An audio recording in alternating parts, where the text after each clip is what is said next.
Durante más de 30 años, Wichita, una ciudad tranquila del estado de Kansas, vivió bajo la sombra de un fantasma. Un hombre que cazaba familias, disfrutaba hacerlos sufrir y luego enviaba cartas a la policía burlándose de todos. Lo llamaron BTK, 3 letras que significaban atar, torturar, matar. Pero detrás de esas siglas no había un forajido, ni un loco escapado del manicomio. Había un vecino, un padre ejemplar, un tipo amable que los domingos iba a la iglesia. Dennis Rader nació en 1945. Desde niño, algo dentro de él ya estaba torcido. Se entretenía torturando animales y fantaseaba con mujeres atadas e indefensas, pero nadie lo notó. Era un chico callado, reservado, normal. Esa palabra lo siguió toda su vida, normal. En los años 70, trabajaba en una empresa de seguridad y vivía con su esposa e hijos. A simple vista, era un ciudadano modelo. Lo que nadie sabía era que cada vez que se dormía, soñaba con la muerte. All right, Mr. Rader,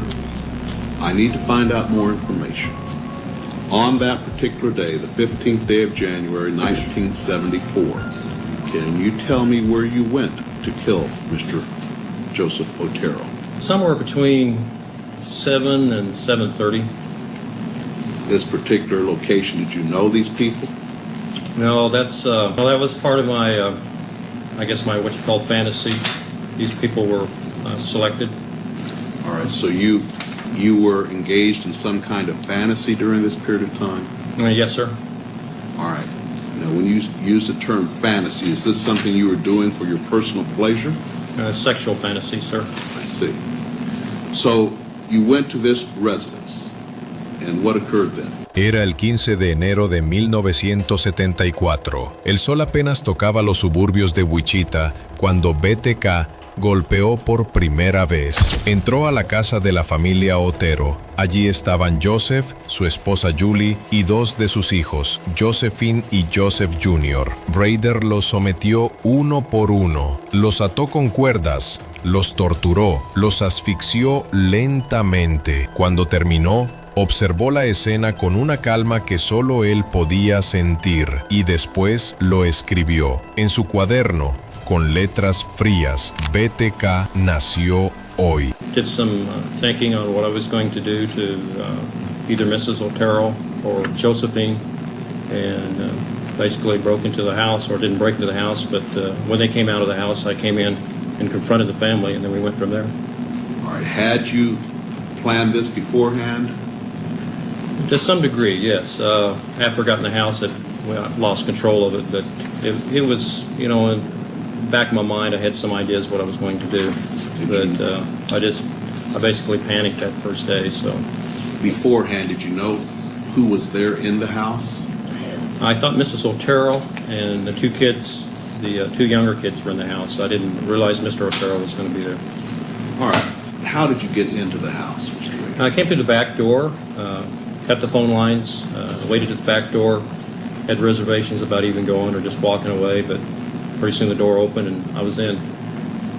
All right. So the door opened. Was it open for you, or did something? I think one of the kids, I think the junior, or not junior, yes, the younger, Joseph opened the door. He probably let the dog out because the dog was in the house at that time. All right. When you went into the house, what happened then? Well, I confronted the family, pulled a pistol, confronted Mr. Otero, and asked him to, you know, that I was there to, basically, I was wanted to get the car. I was hungry, food, I was wanted, and asked him to lie down in the living room. And at that time, I realized that wouldn't be a really good idea, so I finally, the dog was a real problem, so I asked Mr. Otero if he could get the dog out, so he had one of the kids put it out. And then I took him back to the bedroom. You took who back to the bedroom? The family, the bedroom, the 4 members. All right. What happened then? At that time, I tied him up. While still holding him at gunpoint? Well, in between tying and yes. Yeah. All right. After you tied them up, what occurred? Well, they started complaining about being tied up, and I re-loosened the bonds a couple of times. Tried to make Mr. Otero as comfortable as I could. Apparently had a cracked rib from a car accident, so I had him put down for his head. Had he put I think he Parker or a coat underneath him. They talked to me about giving the car and whatever money. I guess they didn't have very much money, and there I realized that I didn't have a mask on or anything. They already could ID me, and made a decision to go ahead and put him down, I guess, or strangle him. All right, what did you do to Joseph Otero Sr.? Joseph Otero? Yeah, Okay. Joseph Otero Sr., Mr. Otero, the father. Put a plastic bag over his head and then some cords and then tightened it. This was in the bedroom. Yes, sir. Did he, in fact, suffocate and die as a result of this? Not right away. No, sir, he didn't. What happened? Well, after that, I did Mrs. Otero. I had never strangled anyone before, so I really didn't know how much pressure you had to put on a person or how long it would take. But Was she also tied up there in the yes, bedroom? yeah, both her hands and their feet were tied up. She was on the bed. Where were the children? Josephine was on the bed and Junior was on the floor this time. So we're talking first of all about Joseph Otero. So you'd put the bag over his head and tied it, and he did not die right away. Can you tell me what happened in regards to Joseph? He moved over real quick and I think tore a hole in the bag, and I could tell that he was having some problems there. But at that time, the whole family just went panicked on me, so I worked pretty quick. I got What did Mrs. You worked pretty quick. Well, What I mean, did you do? I strangled Mrs. Otero, and she went out, or passed out. I thought she was dead. She passed out. Then I strangled Josephine. She passed out, or I thought she was dead. And then I went over and put a bag on Junior's head. And Let me ask you about Joseph Otero Sr. You Senior. indicated he had torn a hole in the bag. And what did you do with him then? I put another bag over it, or either that or I recollect, I think I put either a cloth or a T-shirt or something over his head, and then another bag. Did he subsequently die? Well, yes.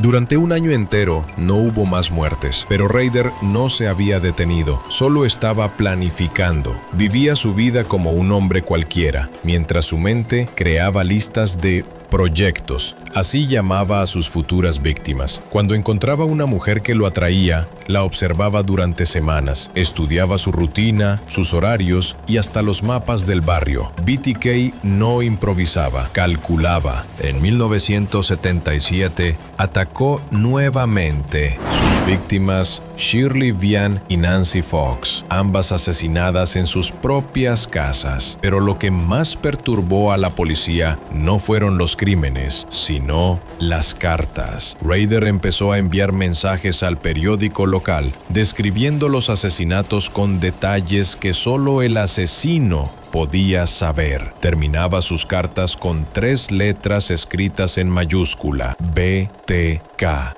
I'm the guy they're after, 100%. On this program, you'll see new information that offers insight into the deviant mind of Dennis Rader. If I had never gone into sexual fantasies, really off the deep end, I never became what I was. He is just the most unique, unprecedented combination of perversion packaged to look like a human being that I've ever seen. You'll hear his excuses on why he says he had to kill. The fantasies are what got me in trouble. I just went from one fantasy to bigger and bigger and bigger, and pretty soon I was involved in murder, and then that fueled the next one, and it just went on and on. There is one Dennis Rader, and that's a murderer, that's a coward. All told in an appallingly matter-of-fact manner. And put a garment over his neck and pulled up on it. That's when I guess Factor X, whatever, the monster took over totally then.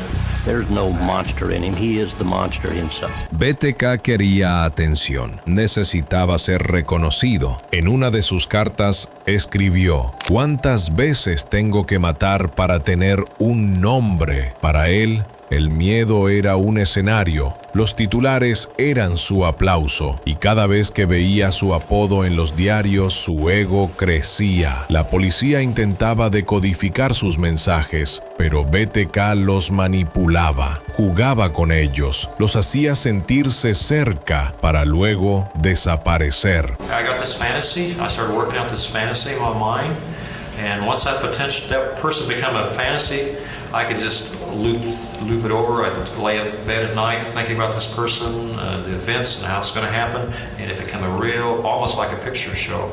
You know, I wanted to go ahead and produce it and direct it and go through with it, no matter what the costs were, the consequences. It was going to happen one way or another. Maybe not that day, but it was going to happen. No one knows for sure why Rader had to kill to fulfill those fantasies, but in this interview with the psychologist, Rader says that he picked his first victims, members of the Otero family, utterly at random in late 1973. He recently had been laid off from a job and says he was feeling down and out at the time and had begun trolling, as he put it, in certain neighborhoods, including along Edgemore Drive, where the Oteros lived. Well, that neighborhood, I guess, became what I call a haunt, as I call it. I had a special appeal to it. I'd been there, I started knowing the roads, I knew the people. You know, I drive by and watch cars, people pull out of their homes, and people go, wrote telephone numbers down, I wrote addresses down. This is how it really started, right here, is by haunts. That area, the Edgemore area, was my first big haunt. Julie Otero, her husband, and their 5 children lived on Edgemore then, and it was just Mrs. Otero's terrible misfortune that she happened to catch Dennis Rader's eye while he was driving down her street. She came out of the house and took the kids to school, so I followed them to school. And I thought, well, that's a corner house, that's a possibility. And I was in between work. Idle Hands, what is it? Idle Hands, what is it? What's Devil's Workshop? Yes. And all these things seem to happen most of the time when I had idle hands. I had just lost a job in Cessna. That was demoralizing to me. So anyway, they became a potential target. So they were convenient. Convenient. How did they fuel the sexual fantasy then? Was there anything specific about that? Mrs. Otero was attractive, and then I saw Josephine too. Josephine was the Otero's 11-year-old daughter. So I must have had that somewhere in my mind, that younger person, that must have locked in on me. You were nervous. Oh, extremely nervous, you know, and all of a sudden, and I already cut the phone line, and it's funny because I left my knife, or I left the cutter, it's there. And I had to come back and get those later, and the door opened. So here I am, you know. So do I just walk out the back door and they call the police? Or I go for it, and I went for it. Okay, well, they thought it was a joke. I went in, I think it was a younger Otero. They were all in the kitchen, they were making sandwiches. Younger, male or female? No, it was the younger, the junior, Joseph. Rader says to keep the family calm, he made up a story about why he was there. Mr. Otero actually stepped up and told him I was coming for some food. I was wanted in California, I needed some food and water and some money and transportation. Fuera de sus crímenes, Dennis Rader era un ciudadano ejemplar, padre de 2 hijos, empleado municipal, presidente de su iglesia luterana, amigo de los vecinos. Su doble vida era su mayor obra maestra. Por la mañana repartía multas a quien tenía el césped demasiado alto. Por la noche soñaba con cuerdas, bolsas y control absoluto. BTK no era un asesino impulsivo, era un perfeccionista del mal. Después de 1991, Wichita volvió a respirar. Durante más de una década, nadie supo de BTK. La ciudad creyó que estaba muerto o preso hasta que en 2004 una carta volvió a llegar. Dentro había una foto del cuerpo de una víctima asesinada 30 años atrás y una pregunta escrita con tinta azul. ¿Todavía me recuerdan? BTK quería volver a sentirse vivo. suicidó. Pidió a la policía que le confirmara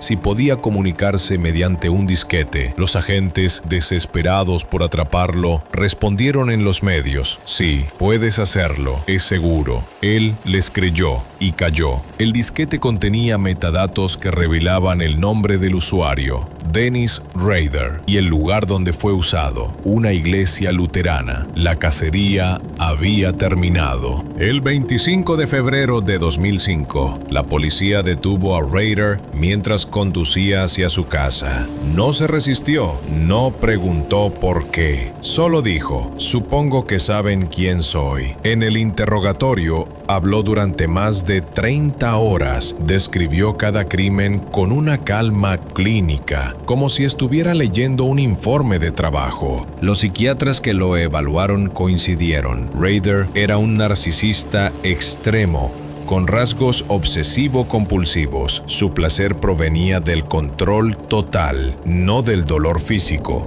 Necesitaba que sus víctimas lo vieran como el dueño de sus vidas y que la ciudad lo recordara como un genio del mal. Para él, el sufrimiento ajeno era una obra de arte. Durante las entrevistas, Rader habló de sus reglas. Decía que BTK era un personaje distinto a Dennis.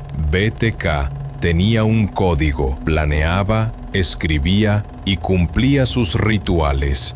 Dennis solo era el que lo ocultaba. Su frialdad era tan perfecta que incluso los agentes que lo interrogaron tuvieron pesadillas después. En junio de 2005, el país entero observó cómo un hombre común confesaba 10 asesinatos. En la sala, hablaba de cada víctima con voz tranquila, mirando a los ojos del juez. Dijo que lo hacía porque quería cerrar el ciclo, pero la verdad era otra. BTK disfrutaba volver a contar su historia. Era su manera de revivirla. Dennis Rader fue condenado a 10 cadenas perpetuas consecutivas. Nunca saldrá de prisión. Vive recluido en una celda de máxima seguridad, sin contacto con otros presos, pero incluso desde allí sigue escribiendo cartas, sigue dibujando sus escenas y a veces firma con 3 letras: BTK. El caso BTK cambió la criminología moderna. Su estructura, sus rituales, su forma de esconderse en la normalidad, todo fue estudiado por el FBI. Inspiró series, documentales y perfiles psicológicos que hoy se enseñan en universidades. BTK se convirtió en el ejemplo más claro del asesino organizado, el que mata con método, no con ira. BTK no solo fue un asesino, fue un recordatorio de algo mucho más perturbador, que el mal puede vivir justo al lado, en el vecino amable, en el padre ejemplar, en el tipo que te saluda cada mañana. Su historia no solo habla de muerte, habla de apariencias, de cómo un rostro puede esconder lo impensable. Y mientras Dennis Rader envejece tras los barrotes, el eco de su ego todavía resuena, porque lo que BTK más deseaba era que nunca lo olvidaran.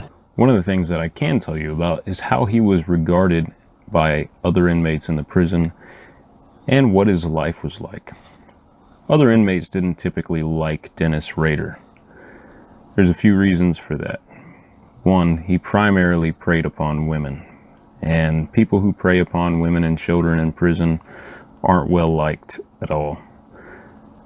The other thing is he had a reputation for being a rat. He would allow maintenance guys to come in his cell and work on his stuff, and he would tell the maintenance guys, hey, I have coffee in my locker if you want to grab some coffee out of it, you know, for fixing my light or my light switch, whatever, you're welcome to it. And then after the cops put Dennis back in his cell, he would yell out of his door and tell the cops that the maintenance guy had just stolen coffee out of his cell or stolen something out of his cell. You see, he would try to set people up and just try to get people in trouble to make their lives a little bit more miserable. So that's the type of inmate he is. He gets off on making other people's lives harder.